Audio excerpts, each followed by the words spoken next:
الحمد لله رب العالمين، والصلاة والسلام على خاتم النبيين وعلى آله وأصحابه الطاهرين والمؤمنين والمسلمين كلهم أجمعين.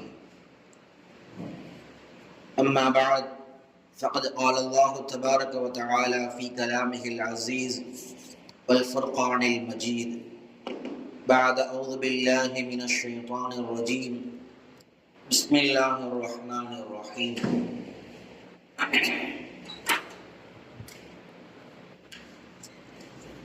وعرضنا جهنم يومئذ للكافرين عرضا الذين كانت أعينهم في غطاء عن ذكري وكانوا لا يستطيعون سمعا.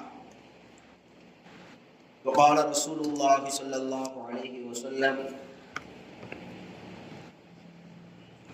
تركت فيكم أمرين لن تضلوا ما تمسكتم بهما كتاب الله وسنة رسول الله صلى الله عليه وسلم.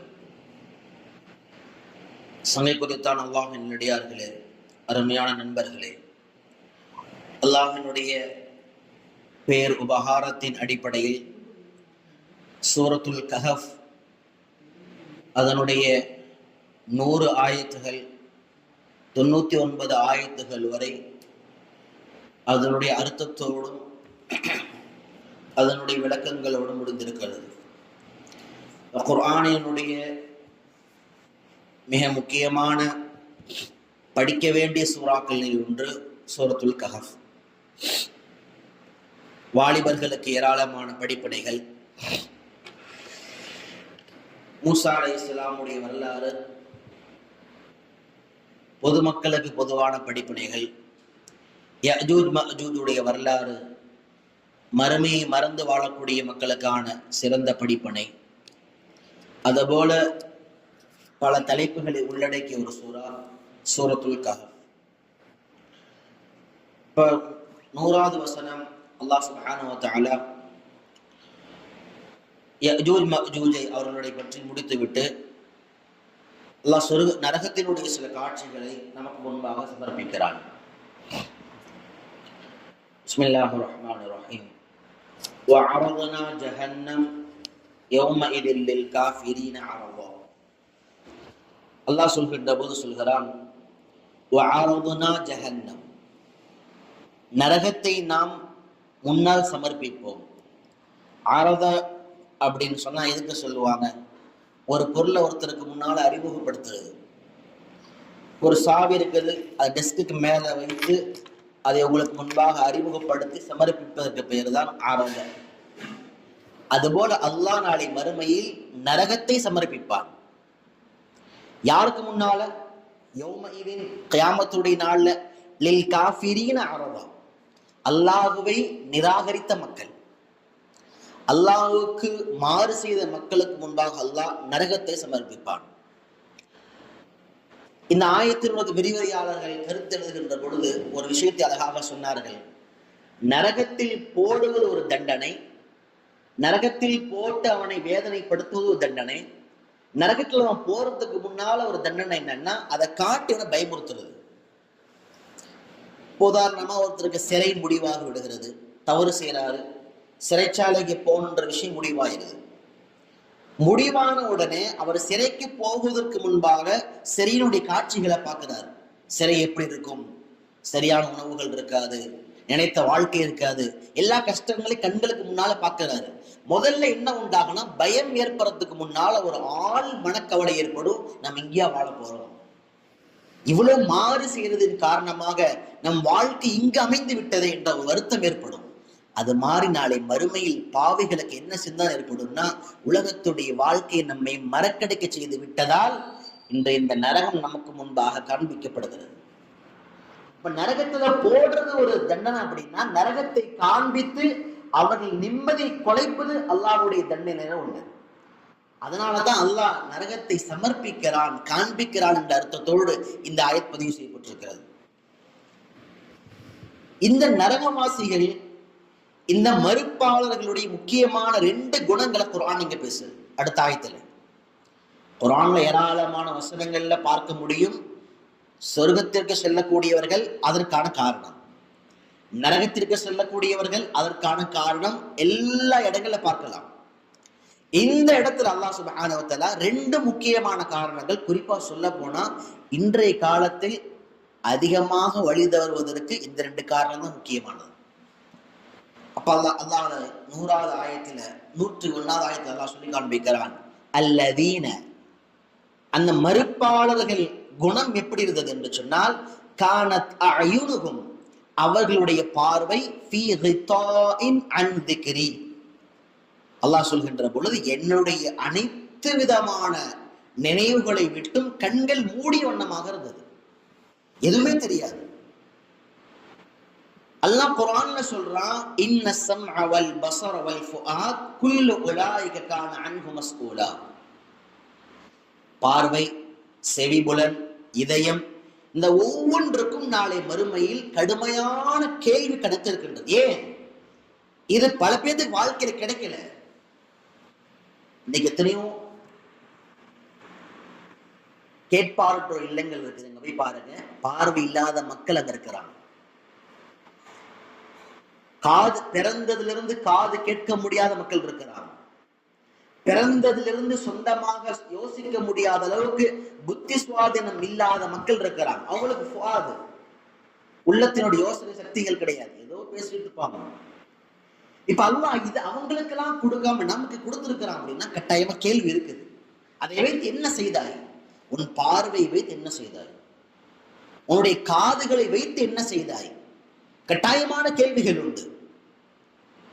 அப்ப அல்லாஹ் இங்க என்ன சொல்றானா, வழிகிட்டு போகக்கூடிய மக்களுடைய முக்கியமான அந்த கெட்ட குணம் என்னன்னா, அவர்கள் பார்வை என்னுடைய திக்கரை விட்டும் அது கண்களை மூடிக்கொண்டது, மூடி வண்ணமா இருக்குது. இப்ப அல்லாஹ்வுடைய திக்ர்னா என்ன? ஒன்று அல்லாஹ்வுடைய அத்தாட்சி. அல்லாஹ் உலகத்துல எத்தனையோ அத்தாட்சிகள் இருக்கு. சூரியன்ல இருந்து ஆரம்பிச்சு பூமியினுடைய தாவரங்கள், விலங்குகள் அத்தாட்சி ஒரு நாளும் யோசித்ததில்லை. இதெல்லாம் அல்லாஹ் எதற்காக படைத்தான்? யோசனை இல்லை. அதே போல அல்லாஹ்வுடைய அத்தாட்சியில ஒன்று, மக்கள் தவறு செய்கின்ற பொழுது அவர்களை தண்டிப்பது, அழிப்பது. கண்களுக்கு முன்பாக எத்தனையோ கிராமங்கள் அழிக்கப்பட்டது, ஆனால் அதை பற்றி எந்த கவலையும் பயமும் இல்லை. அதை பார்க்கல. எப்படிப்பட்ட பார்வையில பார்க்கல அப்படின்னா, அல்லாஹ் இதை ஏன் நடத்தாட்டுகிறான் என்ற பார்வையில் பார்க்கவில்லை. அதே போல பாருங்க, அல்லாஹ்வுடைய திக்ர் என்பது அல்லாஹ்வுடைய கட்டளைகள். அல்லாஹ்வுடைய கட்டளைகள் அவர் கண்களை திறந்து கூட பார்க்கல. மனம் போட வாழ்க்கை. தொழுக அல்லாஹ்வுடைய கட்டளையை போல இல்லை. அவருடைய வியாபாரம், அவருடைய குடும்பம், அவருடைய தனிப்பட்ட வாழ்க்கை, தனிமை வாழ்க்கை, அவருடைய பர்சனல் லைஃப், எதுலையுமே அல்லாஹ் என்ன சொல்லியிருக்கான்றதை பார்க்கவே இல்லை. ஒரு வாகன தயாரிப்பாளர் அவர் டேர்ம்ஸ் பாலிசியில் எழுதியிருப்பாங்க, வாகனம் தயாரிச்சாலும் சரி, போன் தயாரிக்கிற இது மாதிரி எந்த பொருட்களை தயாரிக்கக்கூடிய நபர்களுமே அந்த கம்பெனி ஒரு டேர்ம்ஸ் பாலிசியில் ஒரு விஷயம் சொல்லியிருப்பாங்க, நாங்க சொன்ன முறைப்படி நீங்கள் பயன்படுத்தினால்தான் உங்களுக்கு பாதுகாப்பு. நாங்க சொன்ன முறைப்படி நீங்கள் பயன்படுத்தவில்லை என்றால் அது உங்களுக்கு முழுமையான பயனை தரவே முடியாது. ஒரு போன் இருக்குது, இவ்வளவு நேரம் சார்ஜ் போடணும்னு சொல்லி இருக்கிறாங்க. நாம அவ்வளோ சார்ஜ் போடனாலும் பிரச்சனை, இவ்வளவுதான் போடணுங்கிறதுக்கு தாண்டி போட்டாலும் பிரச்சனை. அப்ப அந்த செல்போனை தயாரித்தவனுக்கு தெரியும், அது மாதிரி அல்லாஹ்வுக்கு தெரியும் இந்த பார்வையின் மூலமாக நீ எதை பார்க்க வேண்டும். எதை சொன்னாலும் அதை தாண்டி எல்லாத்தையும் பார்க்கிறாரு. எந்த அளவுக்குன்னு அல்லாஹ்வுடைய கட்டளை பற்றி எந்த கவலையும் இல்லை. அல்லாஹ் என்ன சொல்கிறான், அல்லாஹ் எதை தடுக்கிறான், அல்லாஹ் எதை ஏவுகிறான், எந்த விதமான கவலைகளும் இல்லை. கணித்திருக்குத்தான் அல்லாஹ்வின் அடியார்களே. அல்லாஹ் சுப்ஹானஹு வ தஆலா குர்ஆன்ல இதே போல இன்னொரு வசனத்தை சொல்லி காட்டுவான். உலகத்தில் அல்லாஹ்வை மறந்து வாழ்ந்தவர்கள் எந்த பயமும் இல்லை. மன் அஅரத அன் திக்ரி, யார் என்னுடைய ஞாபகத்தை, என் சட்டங்களை புறக்கணித்து வாழ்கிறாரோ, ஹலால் ஹலாம் பேணுதல் இல்லை, சம்பாதிக்கிறதுல பேணுதல் இல்லை, குடும்ப வாழ்க்கையில பேணுதல் இல்லை. மனைவியோடு எப்படி நடக்கணும் அல்லாஹ் சொல்கிறான், பேணுதல் இல்லை. பிள்ளைகளுக்கு ஒரு தகப்பன் என்ன செய்யணும் அதை பத்தி எந்த கவலையும் இல்லை. பெற்றோருக்கு ஒரு பிள்ளை எப்படி நடக்கணும் அல்லாஹ் என்ன சொல்லியிருக்கிறான் அதை பத்தி யோசிக்கவே இல்லை. தனிப்பட்ட வாழ்க்கையில என்னுடைய நாவை எப்படி பயன்படுத்தணும் யோசிக்கவே இல்லை. ஒரு நாளைக்கு சராசரியா லட்சோப லட்ச வார்த்தைகள் நாவுகளை விட்டு வெளியேறுது. யோசித்திருக்கிறோமா? எத்தனை வார்த்தைகள் அல்லாஹ்வுக்கு பிடிக்கும், எத்தனை வார்த்தைகள் அல்லாஹ்வுக்கு பிடிக்காது யோசித்ததே இல்லை. ஒரு நாளைக்கு லட்சோப லட்ச வார்த்தைகளை கேட்கிறோம். இது எதெல்லாம் அல்லாஹ் கேட்க சொன்னது, எதெல்லாம் அல்லாஹ் கேட்க கூடாது என்று சொன்னது யோசித்ததே இல்லை. அப்ப நம்முடைய மைண்ட் தாட் எப்படி இருக்கு அப்படின்னா, அல்லாஹ் என்ன சொல்லியிருக்கிறானோ அந்த ட்ராக்ல இல்லவே இல்லை. அல்லாஹ் சொல்றான், மன் அஅரத அன் திக்ரி, என்னுடைய வாழ்வு, என்னுடைய நினைவு, என்னுடைய கட்டளையை புறக்கணித்து வாழ்வோனுக்கு ரெண்டு பிரச்சனை ஏற்படும். ஃபஇன்ன லஹு மஈஷத்தன் லன்கா, அல்லாஹ் வன்மையாக கண்டித்து சொல்கிறான், அவனுடைய வாழ்வாதாரத்தை நெருக்கடியாக மாற்றுவேன். இன்னைக்கு நாம என்ன சொல்றோம் அப்படின்னா, அல்லாஹ் ரசூலுடைய கட்டளைக்கு நேர் மாற்றமான ஒரு சோசியாலஜி முன்வைக்கிறோம். நீ தொழுகைக்கு போகாத,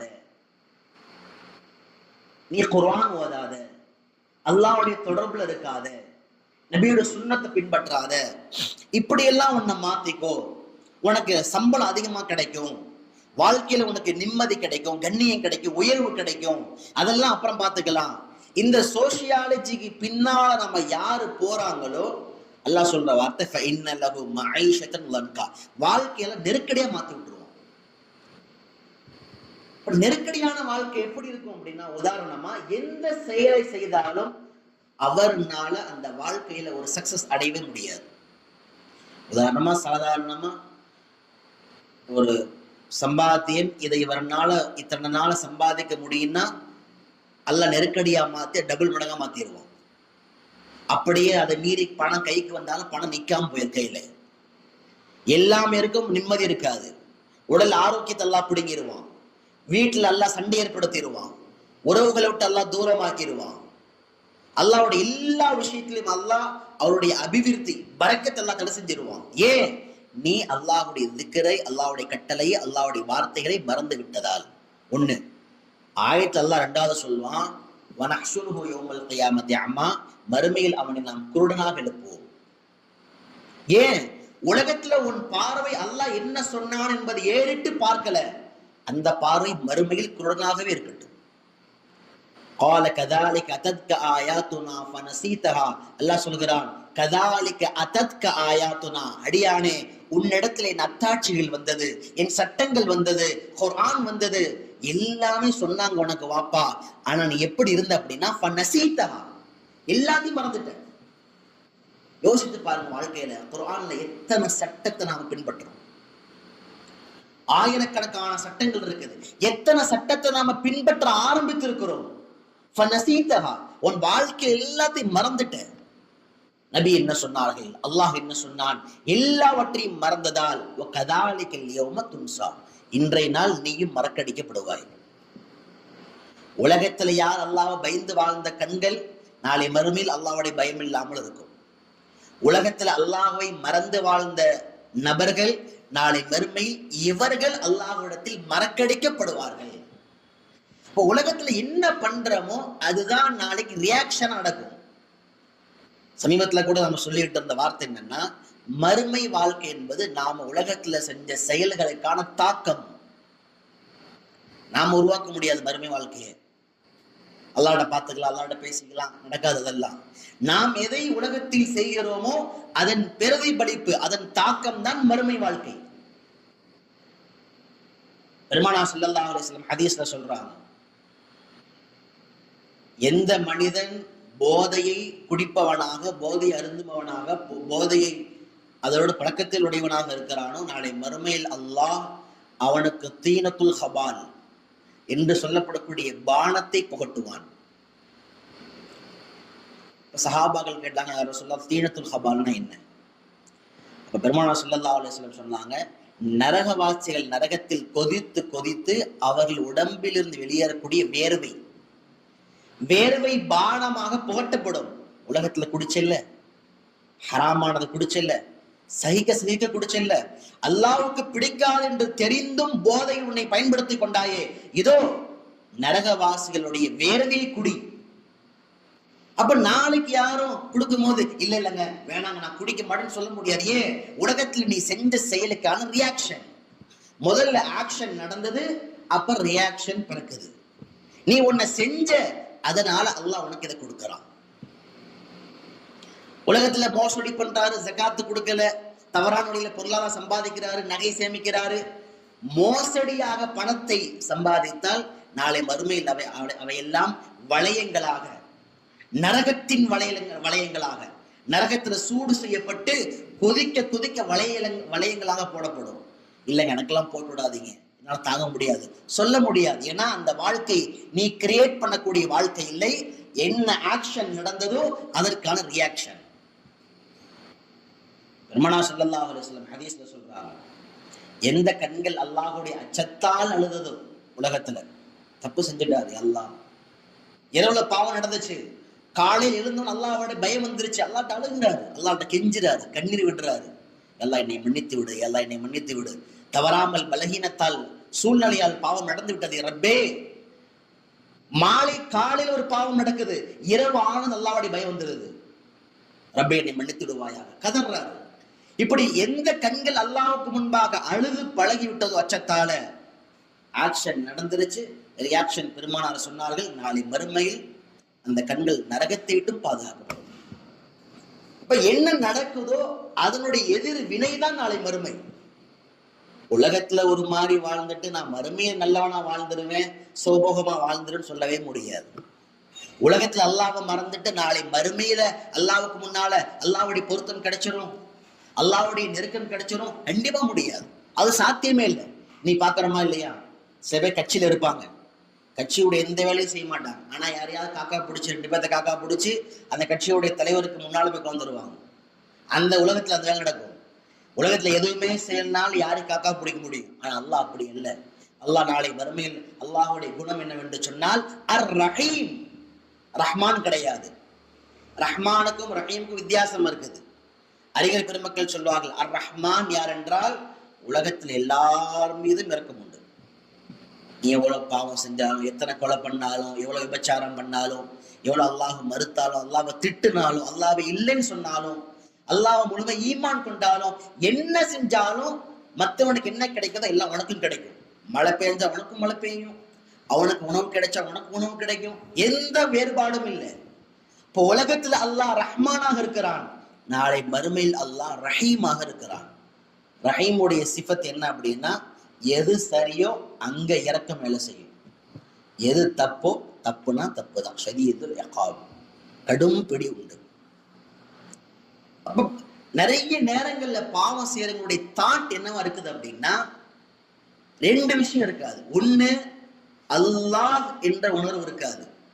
2வது, அல்லாஹ் எதுக்கு நாளை மறுமையில என்ன செய்வான்ற உணர்வு இருக்காது.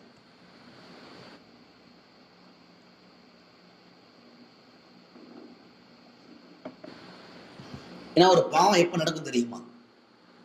ஒரு பாவம் எப்ப நடக்கும் என்றால், எப்ப அல்லாஹ்வுடைய உணர்வு இல்லையோ, அல்லாஹ்வுடைய ஞாபகம் இல்லையோ, அப்பொழுதுதான் ஒரு பாவம் நடக்க ஆரம்பிக்கிறது. குர்ஆன்ல அல்லாஹ் சுப்ஹானஹு சொல்லி காட்டுகிறான், وَمَن يَعْشُ عَنْ ذِكْرِ الرَّحْمَنِ نُقَيِّضْ لَهُ شَيْطَانًا فَهُوَ لَهُ قَرِينٌ. ரொம்ப ஆழமா யோசிக்க வேண்டிய ஒரு வசனம்.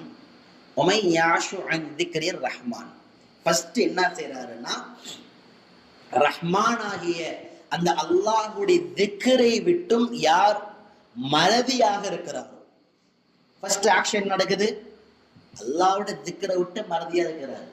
அல்லாஹ்வுடைய திக்ர்னா என்ன? குர்ஆன், தொழுகை, அல்லாஹ்வுடைய சட்டம், அல்லாஹ் சம்பந்தமான பேச்சு, ஈமானுடைய பேச்சு, இது எல்லாத்தையும் விட்டு முதல்ல மறதியா இருந்தா அடுத்து நடக்கிற ரியாக்ஷன் கட்டாயமா நடந்தே தீரும். அல்லாஹ் சொல்றான், நுகையிது லஹு ஷைத்தானன், அவனுக்காக நாம் ஒரு ஷைத்தானை தயார்படுத்துகிறோம்.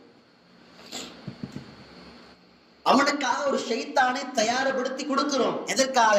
ஃபஹுவ லஹு கரீன், அந்த ஷைத்தான் எந்நேரமும் அந்த அடியானுக்கு நெருக்கமாக இருக்கிறான். என்ன நடக்குது? இவர் அல்லாஹ்வை மறந்தனால இவனுக்கு ரப்பாக ஷைத்தான் மாறுறான். ஷைத்தான் என்னெல்லாம் சொல்றானோ அப்படியே செயல்படுத்துறான். நீ ஹராம செய், பெரும்பாவங்களை செய், விபச்சாரம் செய், கொலை பண்ணு, வட்டி வாங்கு, இன்னாரை எல்லாம் மதிக்காத, பெரியவங்களை மதிக்காத, சிறியவர்கள் மீது அன்பு காட்டாத, ரசூலுல்லாஹ்வுடைய சுன்னத்தை பின்பற்றாத, ஈமான விட்டு தூரமா போயிரு. ஷைத்தான் அவருடைய டீச்சராக எந்நேரமும் ஏவக்கூடிய ஷைத்தான் அவனுக்கு நண்பனா மாறுறான். எப்ப நடக்குது? அல்லாஹ்வை மறக்கும் போது நடக்குது. அப்போ ஒரு அல்லாஹ்வை மறக்கும் போது அவனுக்கு நடக்கிற முதல் பிரச்சனை என்னன்னா, ஷைத்தான் அவனுக்கு நெருக்கமாக வந்து விடுகிறான். யார் பேச்சு கேட்க மாட்டாங்க. சில நேரங்கள்ல சிலர் பார்த்தீங்கன்னா சைக்காலஜிக்கலாவே சொல்லுவாங்க, இவனால யார் பேச்சையும் கேட்கிற கண்ட்ரோல் இல்லை, யார் பேச்சும் கிடையாது. அத்தா சொன்னா கோபம் வரும், அம்மா சொன்னா ஏத்தி பேசுவாரு. நண்பர்கள் அட்வைஸ் பண்ணாத வரைக்கும் நண்பர்கள், அட்வைஸ் பண்றானா அவன் எதிரி. டீச்சரை பார்த்தா விரண்டு ஓடிடுவாரு, அஜரத்தை பார்த்தா அந்த ஏரியாக்கு வரமாட்டாரு. அப்ப ஏன் இதெல்லாம் நடக்குதுன்னா, ஷைத்தான் கரீம் ஒட்டிட்டான் பக்கத்துல வந்து, அவனை பிரிக்கவே முடியாது. வந்து ஷைத்தான் ஒட்டிட்டதுனால யாரெல்லாம் ஷைத்தானுக்கு எதிரியா இருக்கிறாங்களோ அவர்கள் எல்லாம் இவனுக்கு எதிரியா ஷைத்தான் மாத்தி விட்டுருவோம். ஷைத்தானுக்கு யாரெல்லாம் எதிரி? அல்லாஹ் எதிரி, ரசூலுல்லாஹ் எதிரி, மார்க்கத்தை பின்பற்றக்கூடியவர்கள் எதிரி, மார்க்கத்தை சொல்பவர்கள் எதிரி, இப்படி செய் இப்படி செய்யாதே என்று சொல்பவர்கள் எதிரி, அல்லாஹ்வுடைய மஸ்ஜித் அவனுக்கு எதிரி. அப்ப இந்த எல்லா இடத்தையும் ஷைத்தான் என்ன செஞ்சிருவானா, அவனுக்கு எதிராக மாற்றி விடுவான். அதனால சில நேரங்கள்ல பார்க்க முடிகின்ற சூழ்நிலை என்னன்னா, அல்லாஹ்வை மறந்து வாழக்கூடியவனுக்கு ஷைத்தான் நெருக்கமாக இருந்து இவனே ஷைத்தானா மாறிடுறான். ஒரு 4 நாளைக்கு ஷைத்தான் லீவு போட்டு வீட்டுக்கு போயிட்டு வரலாம், எந்த பயமும் இல்லை.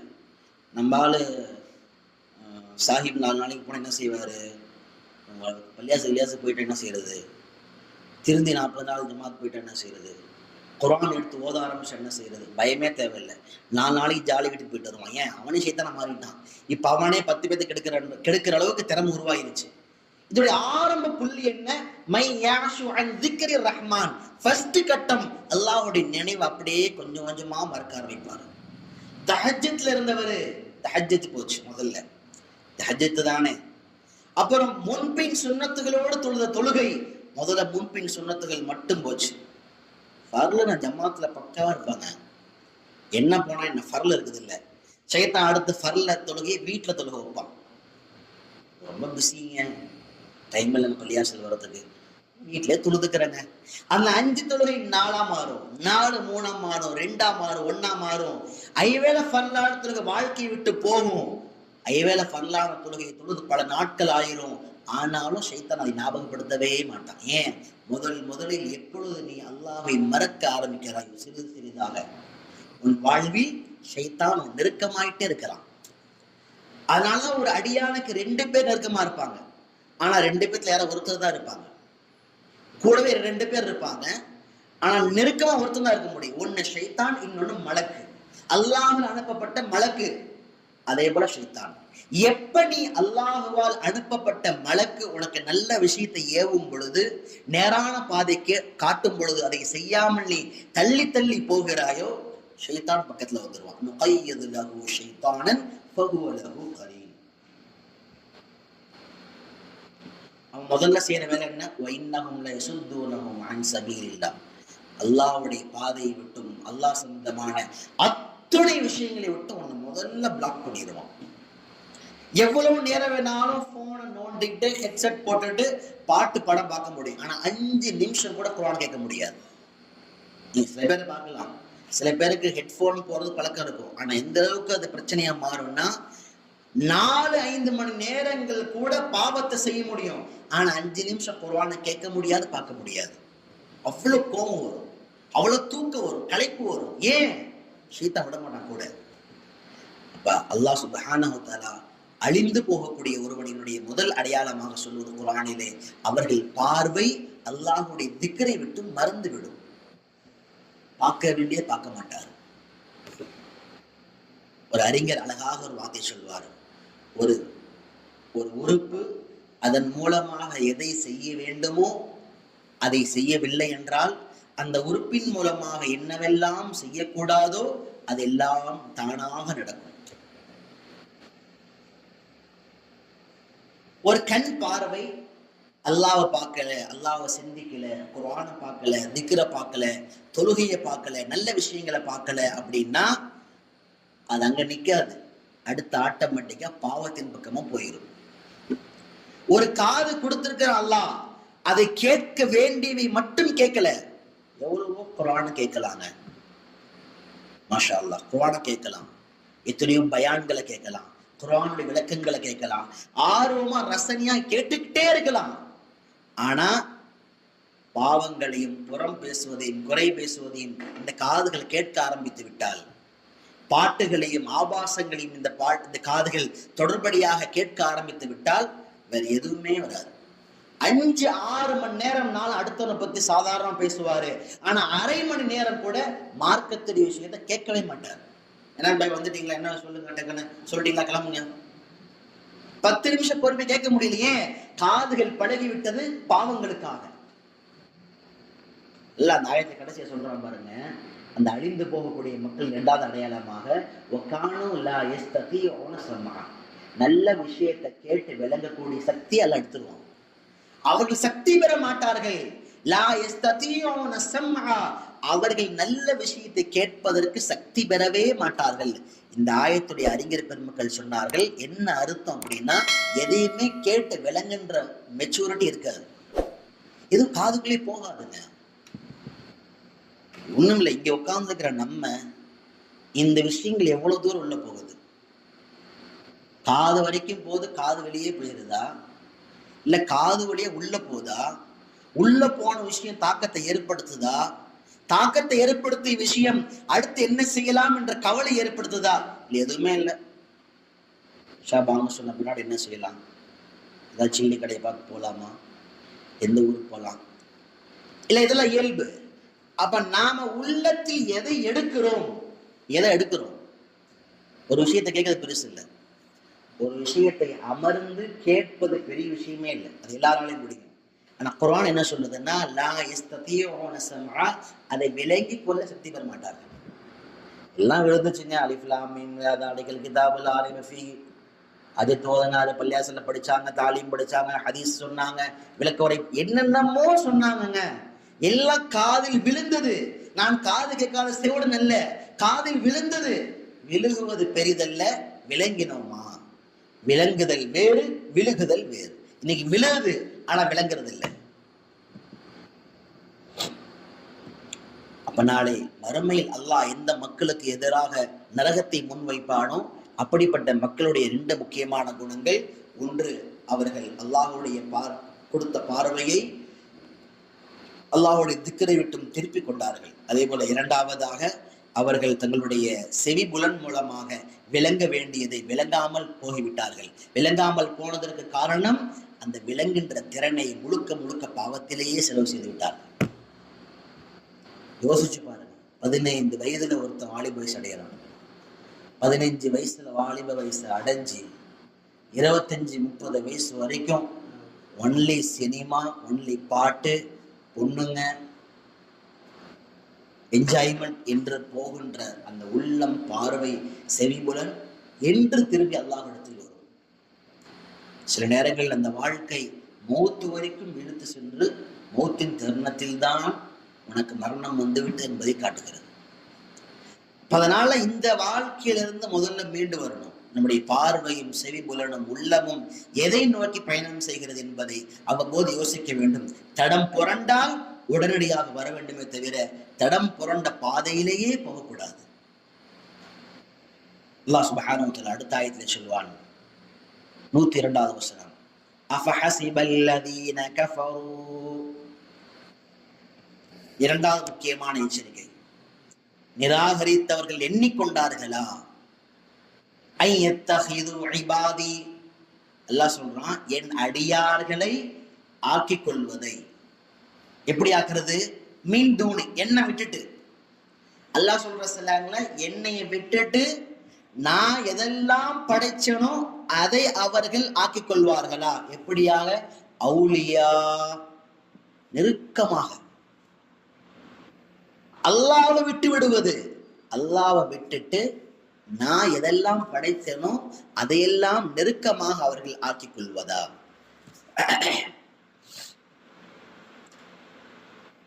இப்ப இந்த இடத்துல முக்கியமாக விளக்க வேண்டிய சில விஷயங்கள். முதல்ல ஒரு வார்த்தை என்னன்னா, இங்க அல்லாஹ் எவ்வளவு ஒரு எச்சரிக்கையான வார்த்தை சொல்றான்னா, உன்னைய படைத்தவன் நான், உன்னை படைத்து உனக்கு தேவையான எல்லா வாழ்வையும் கொடுத்தவன் நான்.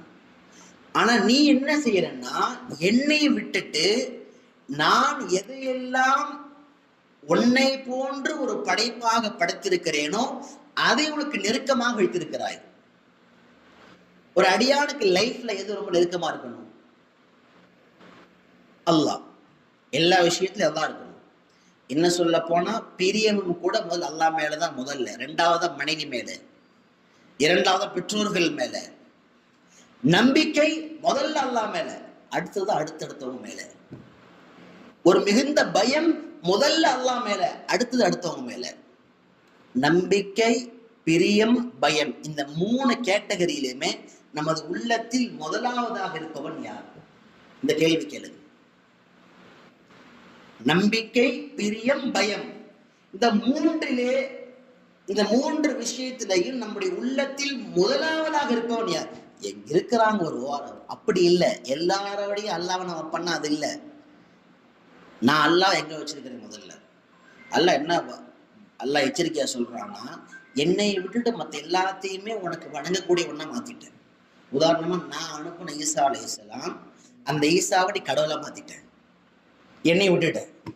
நான் அனுப்பின உஸைர் அலைஹிஸ்ஸலாம், அந்த உஸைரை நீ கடவுளா மாத்திட்டேன். நான் அனுப்பின சூரியன் பாப்பா, நான் சொன்னாதான் கால் எஞ்சி வெளியே வரும். நான் சொல்லவில்லை என்றால் அந்த சூரியன் உதிக்காது. ஆனா அந்த சூரியனை வணங்க ஆரம்பிச்சுட்ட, சூரியனை படைத்த அல்லாஹை மறந்து விட்டாய். அப்ப அல்லாஹ் அனுப்பிய மலக்குகள், இவங்க ஏஞ்சல்ங்கிற பேரை, அந்த மலக்குகளை வணங்க ஆரம்பித்தாய். ஆனா அல்லாஹ் அதை படைத்த அல்லாஹை மறந்து விட்டாய். இதே மாதிரிதான் இன்னைக்கு யோசிச்சு பாருங்க. அல்லாஹ் மதிப்பு கொடுத்திருக்கிற தங்கம், வெள்ளியை நாம் இன்னைக்கு எவ்வளவு மதிக்கிறோமோ அந்த அளவுக்கு கூட அல்லாஹ் மதிக்கிறது இல்லை. ஒரு சின்ன ஒரு வெள்ளி மோதிரம் கையில இருந்து மிஸ் ஆயிடுச்சு, எவ்வளோ துடிப்போம். அந்த துடிப்பு என்றால் அல்லாவுக்காக வந்திருக்குதா? அல்லாவுடைய தொழுகை விட்டுட்டோமே, அல்லாவுக்கு எதிராக இவ்வளவு பெரிய பாவம் செஞ்சுட்டோமே, அல்லாவுக்கு எதிராக இதை பண்ணிட்டோமே, வந்து வரல. ஏன்? அல்லாவை விட்டுட்டு மற்ற எல்லாத்தையும் நெருக்கமாக மாற்றிக்கொண்டோம். யாராவது பிடிச்சமானவங்க 4 நாளைக்கு பேசணும்னா அவ்வளவு உள்ள முருகுது, கஷ்டமா இருக்குது, ஹர்ட்டிங், ரொம்ப பதபதைக்கிறாரு. ஆனா இவர் அல்லாட்ட பேசாம வருஷக்கணக்கில் கடத்திட்டு போறாரு. அல்லாஹ் கேட்கிறான், உன்னை படைச்ச நான் என்னை விட்டுட்டு நான் படைச்ச இன்னொரு தருதலையான படைப்பு, அதுக்கு பின்னால தருதலையா சுத்திட்டு இருக்கிறியே. என்னை விட்டு விட்டு என் அடியார்களை அவர்கள் நெருக்கமானவர்களாக ஆக்கி கொண்டார்களா? பெருமானார் ஸல்லல்லாஹு அலைஹி வஸல்லம் அதனாலதான் ஹதீஸ்ல ஒரு வார்த்தை சொல்லுவாங்க, ஒரு நேரம் ஃபர்லான தொழுகை தவறுவது அல்லாஹ்வை பிடித்த ஒரு முஃமினுக்கு எப்படி இருக்கும் அப்படின்னா, வீட்டுல எல்லாரும் ஒன்னா உட்கார்ந்து பிரியாணி சாப்பிட்டுட்டு இருந்தாங்க. வீட்டுல பெரிய குடும்பம், பெரிய பங்களா. சாப்பிட்டு முடிச்சுட்டு ஒருத்தர் சொன்னாரு, நான் போய் ஐஸ்கிரீம் வாங்கிட்டு வந்துடுறேன். எல்லாம் வீட்டுல பேசிட்டு இருந்தேங்க. ஐஸ்கிரீம் வாங்க போனவர் போயிட்டு வந்து பார்த்தாரு, அந்த வீடும் இல்லை, வீட்டுல இருந்த யாருமே இல்லை. இன்னைக்கு வயநாடுல சம்பவம் நடந்துச்சா இல்லையா? நைட்டு வேலைக்கு போன ஒரு பையன் காலையில வந்து பாக்குறாரு, வீடும் இல்லை, வீட்டுல இருந்த யாருமே இல்லை. வீடும் இல்லை, வீட்டில் இருந்த யாருமே இல்லை என்றால் அந்த நேரத்தில் அந்த அடியானுடைய உணர்வு, பதபதைப்பு, பயம், கைசேதம் எப்படி இருக்குமோ, ஒருவேளை ஃபர்லான தொழுகை தவறுனா இருக்கணுமோ? இருக்குதா? எப்ப இருக்கும்? அல்லாஹ்வை ஸ்டாண்ட்ல ஃபர்ஸ்ட் வச்சிருந்தா. ஆனா நாம எங்க வச்சிருக்கிறோம் அப்படின்னா, அல்லாஹ்வை லாஸ்ட்ல. மனைவி, பிள்ளைகள், நண்பர்கள், தோழிகள், அவங்க இவங்க எல்லாத்துக்கு பின்னால 10வது யாரு? அல்லாஹ். 15வது யார்? அல்லாஹ். பயப்படுறது யாருக்கு? எல்லாருக்குமே. தாய், தந்தை, உறவினர்கள், மக்கள், அவன் பார்ப்பான், இவன் பார்ப்பான், அதை சொல்லுவான், இவன் சொல்லுவான், இதெல்லாம் பார்க்கிறோம். ஆனா அல்லாஹ் என்ன சொல்லுவான்? அதை பார்க்கவே மாட்டோம். அல்லாஹ் என்ன சொல்லுவான்? பார்க்க மாட்டோம். யார் யாரும் நம்புவோம்? கூட இருக்கிற போனை நம்புவோம். இல்ல, ஒரு கேஸ் நடத்துற வக்கீல், அறிஞர் சொல்றாரு பாருங்க, ஒரு கேஸ் நடத்துற வக்கீல என்ன சொல்றோம்? என் கேஸ் அந்த வக்கீல் பார்த்துக்கிறாருங்க, எனக்கு எந்த பயம் இல்லை. ஆனா அல்லாஹ் சொல்றான், காலை பொழுது விடுகின்ற பொழுது உன் காலை நேரத்தில் 2 ரக்காத் நீ தொழுது விட்டால், அதே போல ஃபஜ்ர் தொழுது விட்டால், உன்னுடைய எல்லா வேலைகளையும் அன்ற நாள் உனக்கு நான் பொறுப்பெடுக்கிறேன். நம்பிக்கை வரல. ஏன்? நம்பிக்கை 10ஆம் இடத்துல இருக்குது. அவர் தன் திறமை, தன் உத்தியோகம், தன்னுடைய காசு பணம் எல்லாத்தையும் நம்புறாரு. அல்லாஹ்வுடைய நம்பிக்கையை 10ஆவது வச்சிருக்கிறாரு. அல்லாஹ் நம்புறங்க, இதெல்லாம் நம்பிக்கை.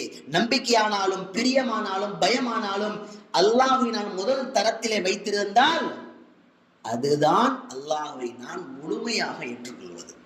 அல்லாஹ் தான் எச்சரிக்கை கேட்கிறான், என்னை விட்டு விட்டு என் அல்லாத என் அடியார்களை உனக்கு நெருக்கமானவர்களாக ஆக்கிக் கொள்வதா. எவ்வளவு பெரிய கேஸ் இது. இது யாருடைய குணம் தெரியுமா? அல்லாஹ் அந்த ஆயத்தை முடிக்கிறான் பாருங்க, இன்னா அஅததுனா ஜஹன்னம் லில் காஃபிரீன நுஸுலா. யாருடைய குணம்னா அல்லாஹ்வை நிராகரித்த மக்களுடைய குணம். ஒரு முஃமின் அப்படி இருக்கவே மாட்டான். ஒரு முஃமின் எப்படி இருப்பான்? அல்லதீன ஆமனு அஷத்து ஹுப்பல் லில்லாஹ். குர்ஆன் அல்லாஹ் சொல்லி காண்பிக்கிறான், ஒரு முஃமின் எப்படி இருப்பான் என்று சொன்னால், அவன் உலகத்திலே ஆக அதிகமாக நேசிப்பது பிரியப்படுவது அல்லாஹ்வை தான். முதல்ல அல்லாஹ் தான். எத்தனையோ இமாம்களை பற்றி வந்திருக்கின்ற வார்த்தை, இரவு முழுக்க தொழுதார்கள், 10 ஜுஸுக்களை ஓதினார்கள், 15 ஜுஸுக்களை ஓதினார்கள், மாதம் முழுக்க நோன்பு வைத்தார்கள், அல்லாஹ்வுடைய பயத்தால் இரவு முழுக்க அழுதார்கள். இதெல்லாம் எப்ப சாத்தியமாச்சு அப்படின்னா, அல்லாஹ்வை ரேங்க்ல ஃபர்ஸ்ட்ல வச்சிருந்தாங்க. ஃபர்ஸ்ட் அல்லாஹ், நெக்ஸ்ட் தான் எல்லாமே.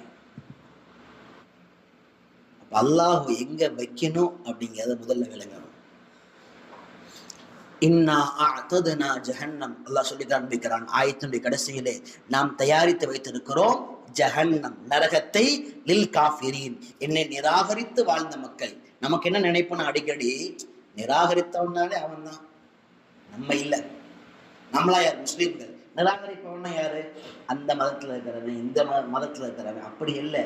எவனெல்லாம் அல்லாஹ்வுடைய கட்டளை நிராகரித்தானோ அவனும் கட்டுப்படுவான்.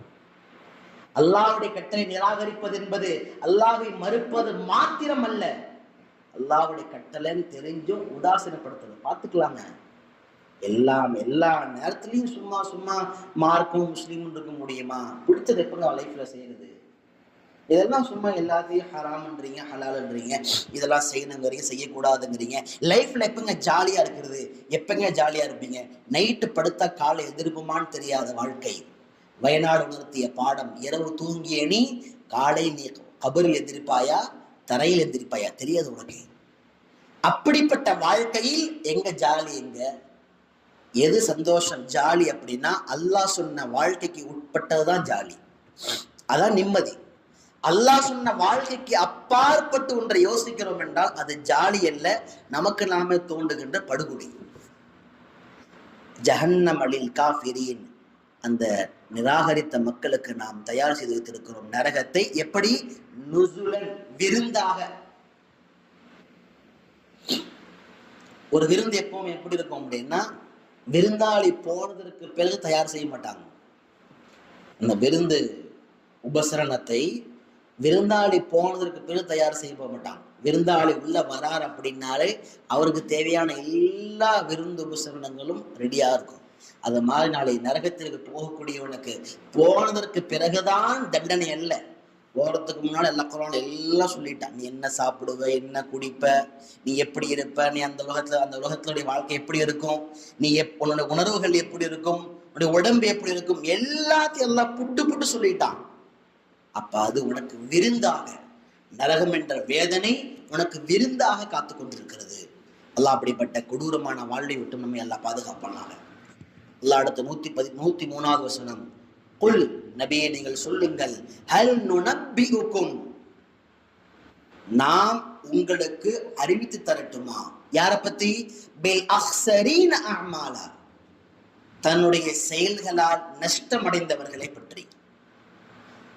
அல்லாஹ் நபியை பார்த்து சொல்றான், நபியே குல், நபியை சொல்லுங்கள், நுனப்பிஉக்கும் பில் அக்ஸரீன அஅமாலா, செயல்களால் நஷ்டமடைந்தவர்களை பற்றி மக்களே உங்களுக்கு சொல்லி தரட்டுமா?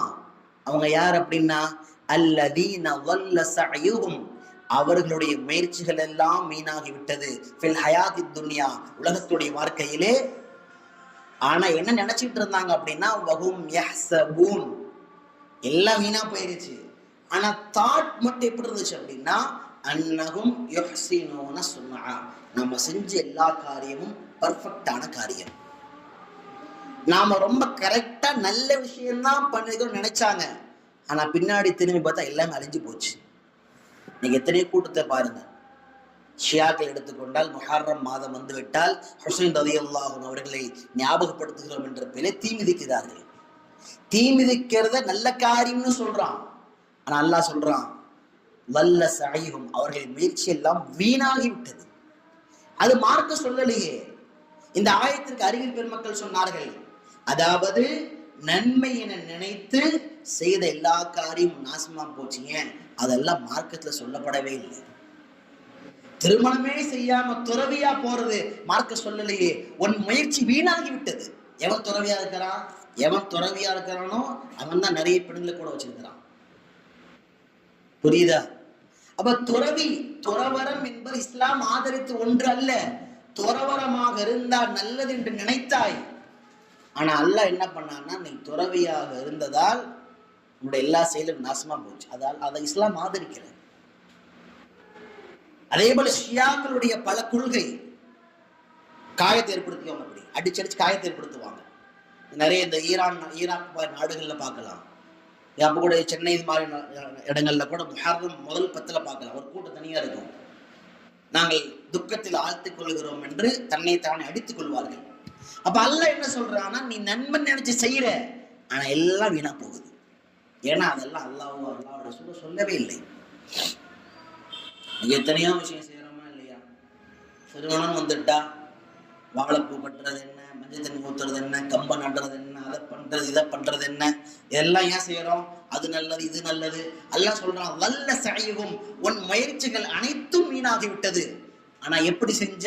நான் தாங்க பர்ஃபெக்டா செய்யறேன். எதையெல்லாம் நீ மிகச் சரியாக செய்கிறோம் என்று நினைத்தாயோ அதெல்லாம் வீணா போச்சு. அன்னஹும் யுஹ்ஸினூன சுன்ஆ, மனசுல என்ன பெருமைன்னா நான் கரெக்டா பண்றேங்க. சஹாபாக்களை திட்டிய ஒரு மோசமான கூட்டம் ஹவாரிஜிகள். அவங்க பேர் ஹரூரான்னு சொல்லுவாங்க. ஹரூரியா தஃப்சீரோட கிதாபுகள்ல பார்க்க முடியும். அலி ரலியல்லாஹு அன்ஹு காலத்துல உருவான கூட்டம். அவங்களுக்கு என்ன பெரிய உணர்வு அப்படின்னா, சில சஹாபாக்களை மட்டும் காப்பாத்தி அவங்களை புகழ வேண்டும் என்பதற்காக வேண்டி மற்ற எல்லா சஹாபாக்களையும் திட்டினாங்க. எல்லா சஹாபாக்களையும் தவறாக அவதூறு சொன்னார்கள். ஆனா என்ன பேச்சு பேசினாங்கன்னா, வெளியே நாங்க இந்தந்த சஹாபாக்களை எல்லாம் பாதுகாக்கிறோம், அவங்க கண்ணியத்தை பாதுகாக்கிறோம். அப்ப இதே ஆயத்து தான் தஃப்சீர்ல சொன்னாங்க, வல்ல சஐஹும், அவர்களுடைய அத்தனை முயற்சியும் வீணா போனது. ஆனா என்ன நினைப்பு மனசுல, நம்ம செஞ்சதெல்லாம் நல்ல காரியம். பிதஅத்தை செய்யக்கூடியவனுக்கு எப்பவுமே உள்ளத்தில் இருக்கக்கூடிய உணர்வு என்னன்னா, நாம பர்ஃபெக்டா இருக்கிறோம், நாம சரிதாங்க செய்யறோம். அல்லாஹ்வும் ரசூலும் காட்டி தராத, மார்க்கத்தில் அனுமதிக்கப்படாத ஒன்றை செய்யக்கூடியவன் அவன் சொல்ற வார்த்தை என்னன்னா, அன்னஹும் யுஹ்ஸினூன சுன்ஆ, நாங்க பர்ஃபெக்டா செய்யறோங்க. ஆனா குர்ஆன் சொல்லுது, வல்ல சஐஹும் ஃபில் ஹயாத்தித் துன்யா, இல்லை, உன்னுடைய எல்லா செயல்களும் நஷ்டமாகி உன்னுடைய அத்தனை முயற்சிகளும் வீணாகி விட்டது. நபியே நீங்கள் சொல்லுங்கள், ஹல் நுனப்பிஉக்கும் பில் அக்ஸரீன அஅமாலா, செயல்களால் நஷ்டமடைந்தவர்களை பற்றி உங்களுக்கு சொல்லி தரட்டுமா? அதுக்கு சிறந்த உதாரணம் யஹூதி நசாராக்கள் இருக்கிறார்கள். அவர்கள் வாழ்க்கை எடுத்து பாருங்கள். ஈசாவை கடவுளாக மாற்றினார்கள், தாவூதை மறுத்தார்கள். தாவூதை கடவுளாக மாற்றினார்கள், ஈசாவை மறுத்தார்கள். சூரியனை கடவுளாக மாற்றினார்கள், சூரியனை படைத்த அல்லாஹ்வை மறந்து விட்டார்கள். இப்படி தங்கள் வாழ்க்கையில் செய்த அத்தனை காரியங்களையும் நல்ல காரியம் என்று நினைத்து செய்து செயல்களால் நஷ்டமடைந்த மக்களாக மாறிவிட்டார்கள். உலாயிகல் லதீன கஃபரு பிஆயாத்தி ரப்பிஹிம், 105வது வசனம். உலாயிகல் லதீன கஃபரு பிஆயாத்தி ரப்பிஹிம், அல்லாஹ்வுடைய அத்தாட்சிகளை மறுத்தவர்கள். 1 வலிகாயிஹி, அல்லாஹ்வை சந்திப்பதை மறுத்தவர்கள். இன்னைக்கு இப்படி போட்டு இருக்குது, அல்லாஹ் இருக்கிறான்னு ஏத்துக்குவான், ஆனா எதை ஏத்துக்க மாட்டான். அல்லாஹ் இருக்கிறான்னு ஏத்துக்கிறவன் அல்லாஹ் நாளை மறுமையில சந்திப்போம், செய்யற எல்லா செயலுக்கு பதில் சொல்லணும், அந்த பயம் இல்லை. அந்த பயம் இல்லாதவனுக்கு ஹலால் ஹராம் பயம் இல்லை, அநியாயத்தை பத்தி பயம் இல்லை, நியாயத்தை பத்தி பயம் இல்லை. வலிகாயிஹி, அல்லாஹ்வை சந்திப்பதையும் மறுத்தான். இந்த 2 செயல்னால் என்ன நடந்துச்சு அப்படின்னா, ஃபஹபிதத் அமாலுஹும், அவருடைய எல்லா செயல்களும் அழிந்து போனது. எவ்வளவு செஞ்சால் முகத்துக்கு முன்னால் எல்லாம் அழிஞ்சு போறீங்க. முதல் இடத்துல வைக்க வேண்டிய அல்லாஹ்வை நீ தூக்கி போட்டுட்ட. அவனை மறுத்ததால் நீ ஆயிரக்கணக்கான நற்காரியங்களை செய்தாலும் அல்லாஹ்வை மறுத்துட்ட அப்படின்னா எந்த நற்காரியத்துக்கு வேல்யூ கிடையாது. ஃபலா நுகீமு லஹும் யௌமல் கியாமத்தி வஸ்னா. அல்லாஹ் குர்ஆனிலே சொல்கிறான், அவர்களுக்கு மறுமையில் எந்த விதமான கணமும் கிடையாது, எந்த மதிப்பும் இல்லை. வசன் அப்படின்னு சொன்னா ரெண்டு அர்த்தம். ஒன்று, நாளை மறுமையில எந்த மதிப்புமே இல்லை. ஏன்னா மறுமையில் மதிப்பு என்பது பணத்தை வைத்தோ பதவியை வைத்தோ செல்வங்களை வைத்தோ உனக்கு எத்தனை புள்ள குட்டிங்க அப்படிங்கிற வச்சோ அல்ல. நீ கொண்டு போகக்கூடிய ஈமானும் உன்னுடைய வலுவான நம்பிக்கையும் உன்னுடைய செயல்களை வைத்து மட்டும்தான். அது இல்லாம நீ போயிட்ட அப்படின்னா ஃபலா நுகீமு லஹும் யௌமல் கியாமத்தி வஸ்னா, நாளை மறுமையிலே உனக்கென்று எந்த விதமான கணம் மதிப்பும் கிடையாது. உன்னை இப்படி விளங்கலாம். இன்னொரு அர்த்தப்படி எப்படி விளங்கலாம் அப்படின்னா ஃபலா நுகீமு லஹும் யௌமல் கியாமத்தி வஸ்னா, இப்படி அல்லாஹ்வை மறுத்து அல்லாஹ்வுடைய சந்திப்பை மறுத்து வாழ்ந்தவர்களுக்கு நாளை மறுமையில் மீசான் தராசில எந்த எடையும் கிடையாது. என்ன இருக்கும்? பாவங்கள் மட்டும் ஒருவன் நிறைந்திருக்கும். இன்னொரு புறத்திலே நன்மைகளே இருக்காது. அல்லாஹ்வை வணங்கிய நன்மைகள், அல்லாஹ்வை முதல் தரத்தில் வைத்து பார்த்த நன்மைகள் எதுவுமே இருக்காது. ஃபலா நுகீமு லஹும் யௌமல் கியாமத்தி வஸ்னா, அவர்களுக்கு மறுமையில் எந்த விதமான எடையும் இருக்காது. கடைசியாக அதே நரகவாசிகளை தொடர்ந்து ஒரு ஆயத்து இருக்கிறது. இந்த ஆயத்து விளக்கத்தை மொழியாக்கத்தை மட்டும் படிச்சிடலாம். அடுத்த வாரம் இன்ஷா அல்லாஹ் நரகம் சம்பந்தமான நரகத்தினுடைய தண்டனைகள் எப்படி இருக்கும், நரகத்தின் உணவு என்ன, நரகத்தினுடைய உடை என்ன, நரகத்தினுடைய பானங்கள் என்ன, அது இன்ஷா அல்லாஹ் அவருடைய விளக்கங்கள்ல வருது. அல்லாஹ் அடுத்து கடைசியாக சொல்லி முடிக்கிறான், ஸாலிக ஜஸாஉஹும். இத்தனை செயல்கள் மேலிருந்து அல்லாஹை மறந்து அல்லாஹுடைய கட்டளைகளை மறந்து அதை செவிசாய்க்காமல் அதை கேட்காமல் தவறான செயலை பிதஅத்துகளை செய்து சரியென்று நினைத்து அல்லாஹுவை மறுத்து அதேபோல் அல்லாஹுடைய சந்திப்பை மறுத்து வாழ்ந்த இத்தனை நபர்களுக்குமான கூலி ஸாலிக ஜஸாஉஹும் ஜஹன்னம். அவர்களுடைய கூலி ஒரே இடம் நரகம்தான். நரகம்ன்றது ஒரு வார்த்தை இல்லை, அது என்சைக்ளோபீடியா. அதில் எல்லாமே இருக்கு. நீ எதெல்லாம் நினைக்கிறோ அதெல்லாம் தண்டனையாக இருக்குது. அத்தனை நிரம்பிதான். ஏன்னா பல பேர்த்துக்கு என்ன நினைப்பனா, நரகம்னா நெருப்பு எரியும், அது நரகம் இல்லை. அது பார்ட் ஆஃப் ஜஹன்னம். அது ஜஹன்னத்துல ஒரு பகுதி தான். ஆனா ஜஹன்னம் என்பது அது பல்வேறுபட்ட இடங்களை பயமுறுத்தாட்டல்களை கொண்ட ஒன்று. அதெல்லாம் இன்ஷா அல்லாஹ் வரக்கூடிய வாரத்தில் பார்ப்போம். ஸாலிக ஜஸாஉஹும் ஜஹன்னம். அவர்களுக்கான ஒரே ஃபைனல் கூலி என்ன அப்படின்னா நரகம் தான். பிமா கஃபரு. எதனால? ரெண்டு விஷயத்தினால. ஒன்னு கஃபரு, முதல்ல அல்லாஹுடைய எல்லா கட்டளை நிராகரிச்சான், எதையும் கேட்க தயாரா இல்லை, எதையும் செய்வதற்கு தயாரா இல்லை. அடுத்து வத்தஹது ஆயாத்தி ஒரு சுலி ஹுசுவா. ரெண்டாவது அவங்க செஞ்ச முக்கியமான பெரும்பாவம் என்னன்னா அல்லாஹ்வுடைய அத்தாட்சிகளையும் சரி அல்லாஹ்வுடைய தூதுவர்களான ரசூல்மார்களையும் ஹுசுவன் பரிகாசமாக ஆக்கிவிட்டார்கள். எதை சொன்னாலும் பரிகாசம் தான். குர்ஆனை பத்தி பேசினாலும் ஹதீஸை பத்தி பேசினாலும் அல்லாஹ்வுடைய அத்தாட்சியை பத்தி பேசினாலும் இப்படி அழிவு ஏற்படுதுப்பா, சிந்திச்சுக்கோப்பா, ஆமா எங்க இடத்துல ஏற்படுத்தலாம் உடனே பயணம் பெற்றுவானுங்க. என்னென்ன பேசுறோம்? இப்ப அல்லாஹ்வுடைய அத்தாட்சி நடத்தி காண்பிக்கின்ற பொழுது அதை பயப்படாமல் படிப்பினை பெறாமல் என்னங்க அதெல்லாம் நடக்குங்க, இயற்கை பேடுங்க, கடந்து போங்க, அதை விட்டுட்டு அல்லாஹ் எச்சரிக்கை பண்றான் அது பண்றான்னு பேசுறீங்க, இதெல்லாம் பரிகாசம். ரெண்டாவது ஒரு ருசுலி, அல்லாஹ்வுடைய தூதுவர்கள். இப்ப ரசூல்மார்கள் இன்னைக்கு இல்லையே. இன்னைக்கு யாரெல்லாம் அல்லாஹ்வுடைய வேதத்தை அந்த இல்மை சுமந்த சமுதாயத்திற்கு நல்லதே சொல்கிறார்களோ அவர்களை பரிகாசம் செய்வதும் பெரும்பாவங்கள்ல ஒன்று. இதற்கு கூலிதான் அல்லாஹ் நாளை மறுமையில் ஜஸாஉஹும் ஜஹன்னம், அல்லாஹ் நரகத்தை வைத்திருக்கிறான். எனவே இது போன்ற எல்லா விதமான ஆயத்துகளையும் ஏதோ குர்ஆனுடைய விளக்கங்களாக மட்டும் கடந்து செல்லாமல் நம்முடைய வாழ்க்கையில் ஒவ்வொரு பகுதியிலும் அதை தொடர்புபடுத்தி நம்முடைய வாழ்க்கையில் அத்தனை விஷயங்களையும் இந்த பண்புகள் இல்லாமல் நம்ம வாழ்க்கையை தூய்மைப்படுத்திக் கொள்ள வேண்டும். ரஹ்மான் நம் அனைவருக்கும் படித்த அத்தனை ஆயத்துகளையும் கேட்ட அத்தனை ஆயத்துகளை கொண்டும் அமல் செய்கின்ற பாக்கத்தை நசீபாக்குவானாக. இந்த எல்லா விதமான துர்குணங்களை விட்டு அல்லாஹ் நம்முடைய வாழ்வை பரிசுத்தப்படுத்தி ஈமானோடு வாழ்ந்து மரணிக்கின்ற பொழுது கலிமா லா இலாஹ இல்லல்லாஹ் முஹம்மது ரசூலுல்லாஹோடு அதை சொல்லி வண்ணமாக மரணத்தை நசீபாக்குவானாக. வ ஆகிரு தஅவானா அல்ஹம்துலில்லாஹி ரப்பில் ஆலமீன்.